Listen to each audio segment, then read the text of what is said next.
Hello, my name is Joe Collins for Joe's A2 Film Productions, and today I will be discussing my research into trailers for my film trailer. The first trailer that inspired me was 999, as this uses a lot of good aspects to make the trailer very exciting and gripping. First of all, we see a typical convention of trailers, the green intro screen that shows what kind of audience should be viewing this trailer. We then see the trailer open with an establishing shot that shows where the film will take place. This is another typical convention of a trailer, as it normally introduces where the film will clearly take place to the audience. It then uses a lot of fading in and out within the scenes, showing dialogue between the characters. This could possibly show what the film could be about, but at the same time not give away too much to spoil the film. It also uses a lot of quick cuts to show what actors will be in the film, which could possibly entice the audience to see the film even more if their favourite actor is in the film.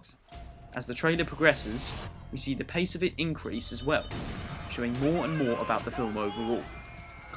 Then we see the titles introduced as well, with interesting designs to really grip the viewer's attention and increase their satisfaction of the trailer. At the end, we see the names of the main actors in the film, which again wants the audience to clearly see that some big names will be in the film. For example, Woody Harrelson, who has been in many films and TV shows, and Aaron Paul, who is best known for Breaking Bad. This trailer has some very good aspects that I would include in my trailer, and definitely use these to good effect to grip the viewer's attention and make them watch the whole film when it comes out. The next trailer that inspired me was Legend. Again, this has the typical green intro screen, which shows what kind of audience should watch the film, and it also shows that Tom Hardy plays two characters. Now this is quite a sort of unique feature of a film, as there's not really many films that have two characters that play, one actor, that plays two characters. So it's sort of a different thing about the film and could really sort of attract audiences to watch the film even more, as it's quite different to a regular film, and you don't really see this too often. And obviously it shows the title straight away and much quicker than the 999 trailer. So obviously it really wants to sort of grip the audience straight away and really get their attention right from the start, so they can sort of pay attention for the whole trailer and really sort of get a good feel of what the film could be about. And it also shows a good blend of scenes with dialogue and action, so they don't really want to reveal too much with the action scenes in the film, so maybe they'll show a bit of dialogue between the characters, maybe dialogue that doesn't mean too much in the film overall, but it also could be quite important dialogue as well to sort of give some clues away about the film. And also as the trailer sort of progresses, the scenes become much more intense and shows off more of the film overall, so at the start you don't really see much of the trailer, it's sort of just a lot of dialogue, and then at the end you see a lot of action scenes and more sort of exciting parts of the film overall. It also shows the companies such as Universal, which is a typical convention of a trailer, as it will usually have sort of the companies behind the film, so Universal, Warner Bros, etc. And then at the end it shows the name of the film and coming soon, which will sort of make the audience excited for when the film comes out. So obviously the coming soon, they usually do that to maybe have the audiences sort of keep a lookout for when the actual date of the film comes out, so they know that that they need to sort of pay attention and realise when the film comes out. The next trailer that inspired me was Pulp Fiction. Again, it has the typical intro green screen, which says what kind of audience should be viewing the film and what sort of age appropriate it is. At the start, it also shows all the awards that the film have won, so it will sort of show the viewer that it's quite a successful film, and that it's not a bad film, and that the viewer should really see it, as if it's won all of these awards, then the viewer will clearly see that it's definitely a film worth watching, and it's a very good film for audiences to watch. At the start it shows a lot of quick cuts and a lot of various shots in the film, so there's not really a lot of nailed down scenes. It's sort of a lot of different scenes all in the first maybe 30 seconds of the trailer, as you see a lot of sort of quick cuts and not really a lot of one scene. You just see little tidbits of one scene, and then it sort of changes to another very quickly, which can sort of intrigue the viewer even more about what scenes could be about.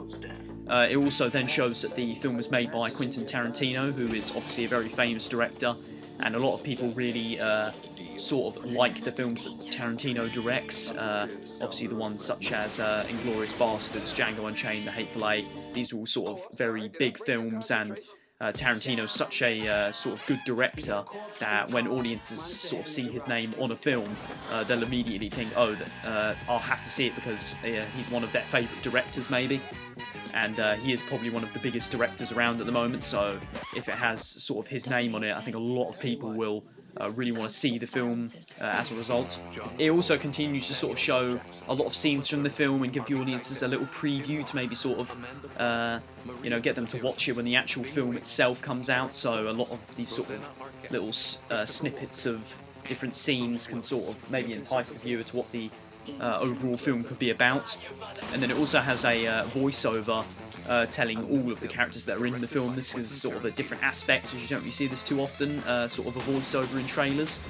And the fact that it has this voiceover, it's quite unique, as it's sort of telling the audience, who's in the film, and maybe this can sort of get their attention more than just simply reading it off the screen. And the voiceover can sort of give a different aspect to audiences in terms of which actors are in the film, so it will sort of catch their attention more, and if one of their favourite actors are in the film. So for example in Pulp Fiction, Samuel Jackson is in the film, and he's obviously a very big actor, and it sort of reads his name out, and then audiences think, well, Samuel Jackson's in the film, so I must go and see it. It also shows the name of the film, and the voiceover actually says the name of the film after two characters shoot their guns.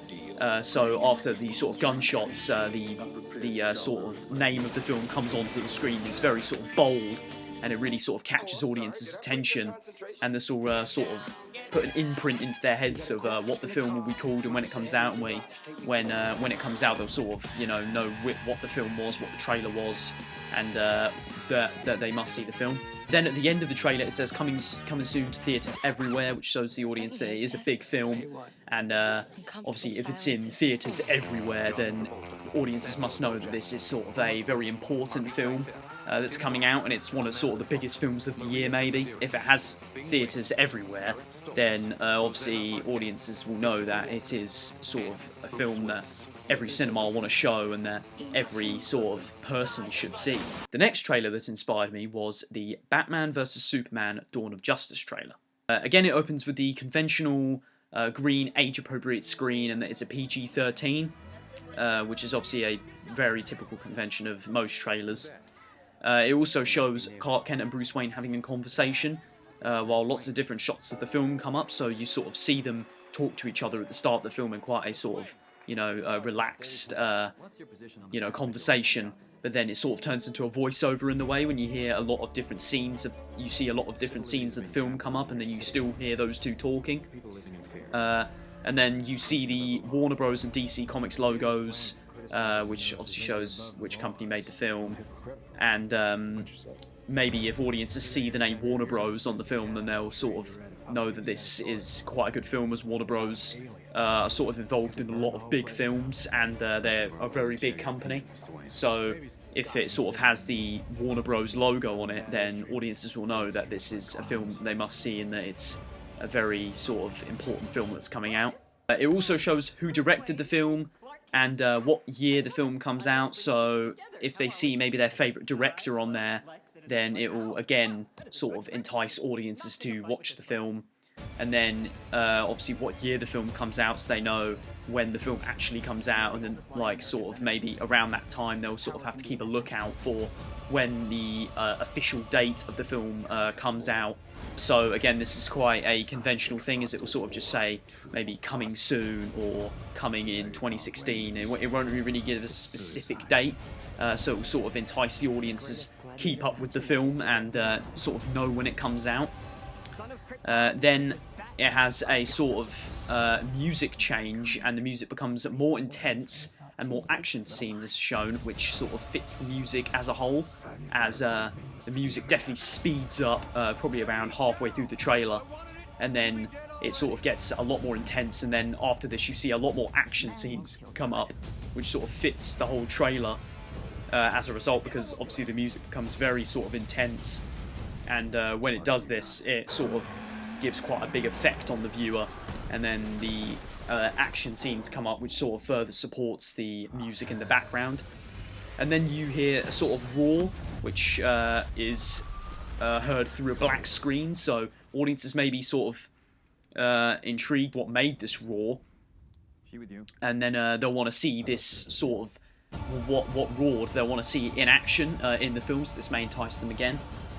And then again at the end it shows the year the film comes out and how it's in 3D and IMAX, so viewers may get excited about this and want to watch it in IMAX and 3D, as it enhances their viewing experience as a whole, as IMAX is obviously quite a, you know, sort of new thing with the bigger screens, and then you've got the 3D, which obviously enhances the viewing even more because it will be a bigger screen, and then it will also be sort of another way of viewing the film in 3D. The next trailer that inspired me was for The Raid. Opens again with the conventional green age-appropriate screen and shows that it is a Sony Pictures film, and then it sort of has the titles that gives clues about the plot of the film, which could intrigue the viewer and get them to watch the film. And then it sort of says the 30 floors of chaos, and then shows all the cops going up each floor as it shows the floors. So it says the 30 floors of chaos in the titles, and then it sort of cuts to the numbers like 2, 3, 4, 5, then going up the stairs, and it sort of shows like what the film is, and it sort of relates to the 30 floors of chaos. Also, there's no English in the trailer, and it's heavily sort of reliant on subtitles on the screen for the English viewers that are watching. Obviously, as it's a US trailer, it's going to have English subtitles on it, otherwise the audience won't understand what the people in the trailer are saying. So this is obviously a convention of trailers like this that are sort of foreign. They have to sort of show subtitles, otherwise people in other countries won't really understand what's going on. As the music changes, the scenes become much more action-based and much more intense, because the music sort of changes throughout the trailer, like it did in the Batman vs Superman trailer. The music sort of changes and becomes much more intense, and you see much more sort of action scenes in the trailer overall, and then it sort of fits with the music overall, so they try and make the scenes fit with the music. So at the start there's not really a lot of action, so it fits with the music, and then obviously later on it becomes much more intense and the action scenes sort of fit with the music more. And as the music comes to a close, the name of the film comes up, which clearly shows the audience the name they should be looking for when the film comes out. So as the audience sort of comes to a halt, the name of the film, The Raid, clearly comes up on the screen. It's very clear for audiences to see, so they know that when the music's finished, that they'll have to sort of keep a lookout for the name of the film, and that it will really sort of intrigue them to go and do more research about the film maybe, and then see when it comes out. Then again, it shows who directed the film and who's affiliated with the film. So again, you can see maybe if your favourite actor's on there, or who your favourite director's on there, and then if they are on there, then this sort of obviously again intrigue audiences to sort of do more research on the film, and maybe see the film when it comes out, as sort of their favourite people are maybe in the film, so this will sort of inspire them to go and see the film overall. This has been my video on research into trailers. Thank you for watching. Goodbye.